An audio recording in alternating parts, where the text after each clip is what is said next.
Hello student, welcome to my YouTube channel biology all in one. बच्चों, लास्ट वीडियो में मैंने आपको स्पर्मेटोजेनेसिस के बारे में बताया था, जिसमें हमने बात करी थी कि मेल के अंदर स्पर्म का प्रोडक्शन कैसे होता है, कब इनिशिएट होता है और कब तक चलता है।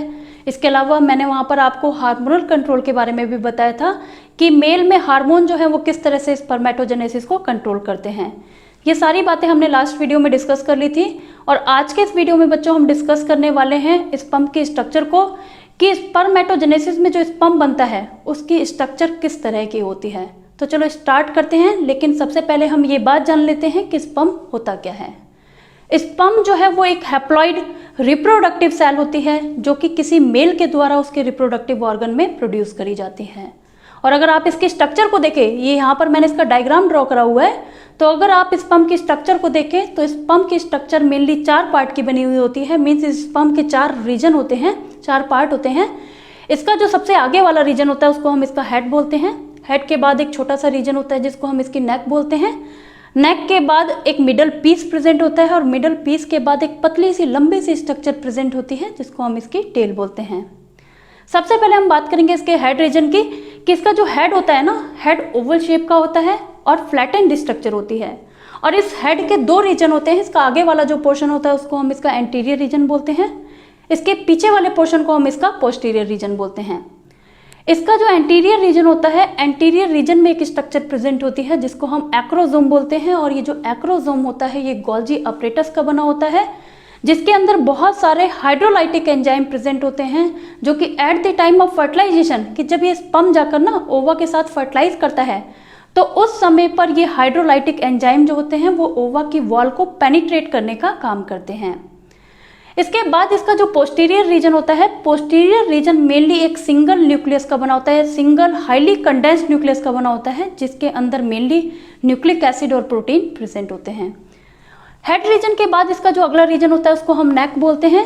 इसकी जो नेक होती है वो बहुत छोटी सी होती है। मीन्स इसकी नेक रीजन जो होता है वो छोटा सा रीजन होता है जो कि मेनली सेंट्रियोल का बना होता है, जिसके अंदर 2 सेंट्रियोल प्रेजेंट होते हैं। एक तो प्रॉक्सिमल सेंट्रियोल होता है और दूसरा डिस्टल सेंट्रियोल होता है।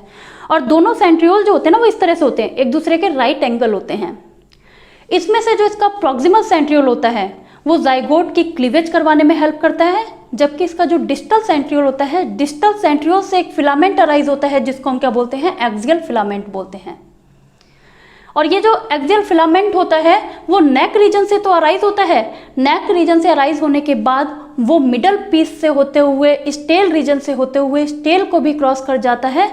और इसके बाद का जो इसका पोर्शन होता है, मीन्स एक्सियल फिलामेंट का वो पोर्शन जो टेल रीजन के बाद प्रेजेंट होता है उसको हम इसका एंड पीस बोलते हैं।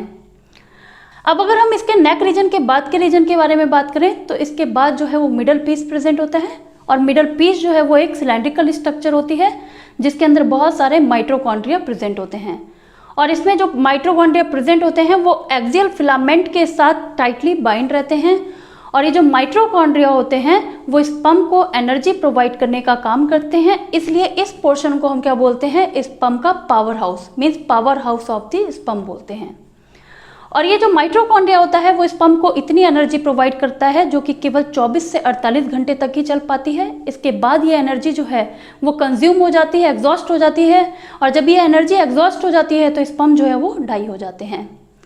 इस मिडल पीस के बाद जो इसका अगला रीजन होता है उसको हम टेल रीजन बोलते हैं। इसमें जो टेल होती है वो बहुत ही लंबी होती है, टेपर होती है और एक सिलेंडर स्ट्रक्चर होती है, जिसमें क्या होता है, जो कि मेनली साइटोप्लाज्म की बनी हुई होती है। और इसके अंदर एक सिंगल एक्सियल फिलामेंट जो है वो प्रेजेंट होता है। और with the help of this tail, इस टेल की हेल्प से ही कोई स्पर्म जो है वो किसी फ्लूइडी मीडियम में वाइब्रेट करते हुए मूव करता है। इस तरह से स्पर्म की स्ट्रक्चर बनी होती है। आई होप दोस्तों आपको ये वीडियो समझ आया है। अगर इससे रिलेटेड आपकी कोई भी क्वेरी है तो आप मुझसे कमेंट के थ्रू पूछ सकते हैं। और अगर आपको ये वीडियो समझ आया है तो इस वीडियो को लाइक और शेयर करें और हमारे चैनल को सब्सक्राइब करना ना भूलें। Thank you.